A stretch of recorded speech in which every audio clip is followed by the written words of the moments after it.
Coach, how are you? Reggie, I tell you, No, that was my fault. That was my Reggie fault. is good at this. You know, Well, he is good at it. he's really good at it. Matter of fact, he's probably better than I am. Reggie, come on, come sit on my lap. We'll do it together. Coach, thanks for coming up a little bit. Covered a lot of things in that press Yep. conference. So let's start looking ahead.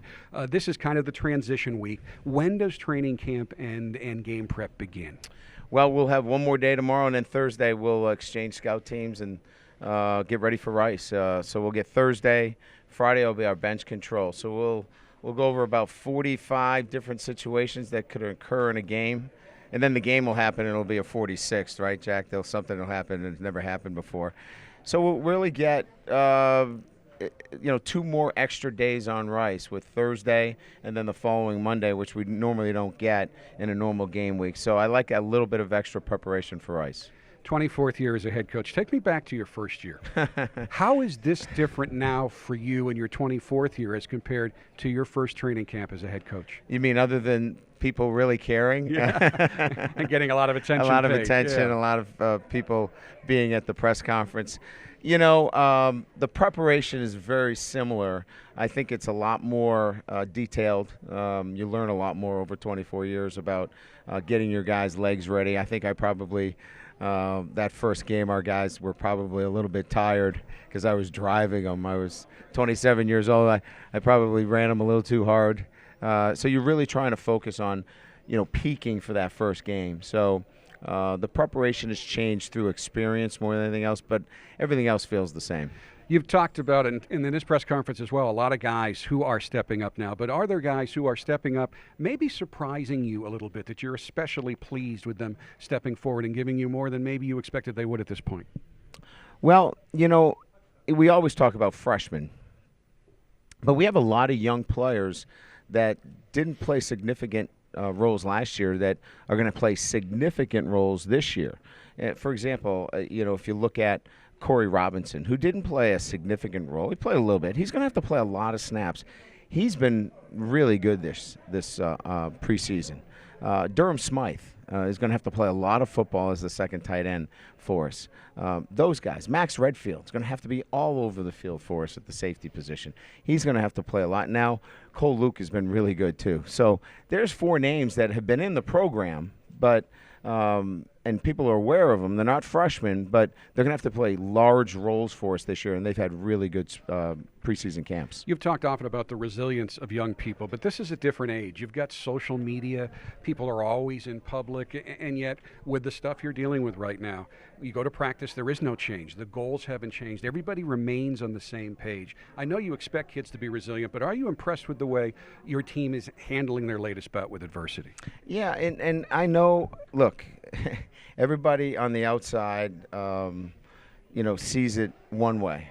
On the inside, our players sign up for Notre Dame and come here knowing there are high standards, and those standards are to be met. And if they're not, they're going to be handled and held accountable for. So there's not a lot of reverberation through this program, as others see it on the outside as a major, earthquake within.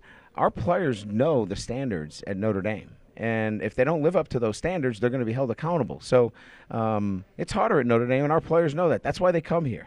So if they're not doing the things the right way, then they're held accountable. So it's business as usual for our players. They move on. They miss their teammates. I miss the 4 guys that are not here. We hope all things finish the right way for them, but we move on, and we prepare for Rice. As you look at your roster, you've got a lot of guys who can play. You've been saying that the whole time. You're going to be playing the toughest schedule in the country. How is the progress on defense coming along, installing a new scheme with lots of guys playing full-time for the first time? I'm really pleased. Brian's teaching, all of our defensive coaches have done a great job of putting in a system in a very short period of time. We're faster on defense. We're playing more aggressive. I think we're ball hawking the football. Now, we're playing some inexperienced guys, and there's going to be some mistakes made along the way, and we're going to have some tough days that we're going to have to go through. But we hope that our offense is going to be able to make up for it on those days. But it's going to be a fun group of guys to watch develop. And they're going to be veterans by the end of the season because we're going to have to play a lot of young guys, but they've picked it up very well. And with your national schedule, you not only play a lot of very good teams, but you play a lot of different styles of offense. Is the depth and versatility, the different kinds of guys you can put on the field in different packages, is that actually somewhat of an advantage when you're going to face so many different kinds of offenses? Well, I think it's an absolute crucial that you have that package to meet the kind of offenses we're going to play, the Northwesterns and the North Carolinas and the Florida States, where you're going to get spread out, and then you play Navy and you play Stanford and you play Syracuse that want to pound the football at you. So Arizona State, is in there as well. So there's just so many different kinds of offenses, and we need these different packages just to be able to play the kind of defense we want. When you look at your top three quarterbacks, they all, for the first time since you've been here, have a very similar skill set.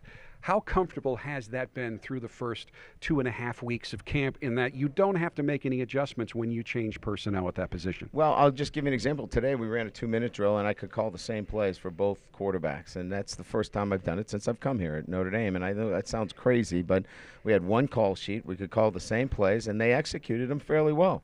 Then we go to a period called basics where we run our third quarterback, Deshaun Kaiser, and we're calling the same plays. It's just like a Pop Warner team that runs the same offense that the high school runs. That continuity, it's gonna give you the benefits down the road, and we haven't had those benefits for a long time, and now we'll be able to have those benefits with the quarterbacks. I found it a little interesting that you didn't get more Everett Golson questions today. So I'll ask one. You've had him now for 2.5 weeks. How is he compared to the kind of player he was before he sat out the season? Well, he's playing. The difference is playing with a blindfold and without a blindfold. It seemed like he was playing the first time here with a blindfold on. Now he's starting to see some things, and he's doing a great job picking up some protections. He's knowing how I've always said this, Jack. When a quarterback knows how to protect himself, he then starts to elevate his game, and he's slowly elevating his game. So he is on the ascent as it relates to being the kind of quarterback that we all envision here at Notre Dame. So pretty excited for him. We're not there yet. He's still got a ways to go. We wish he was 6'5". If he was 6'5", then you wouldn't have a story to write because he'd have it done for you. But he's getting to that point now where it's going to be fun to watch him play. As we wrap this up, on your to-do list between now and game day, what are the top 2 or 3 things that you feel this team has to get done in practice to be where you want them to be for kickoff? Consistency at the wide receiver play. We got to have one guy that we can throw the ball to, and when we get one-on-one coverage and we know we're going to come up with the football. If we get that one guy, we're going to be in pretty good shape. I think the other thing for us is to really solidify the cornerback position. Cody Riggs now obviously is going to be one guy. Solidify the other cornerback position. That's going to allow Brian Van Gorder to do a lot of different things in third down. Coach, thank you for taking the pleasure. time. Thank you.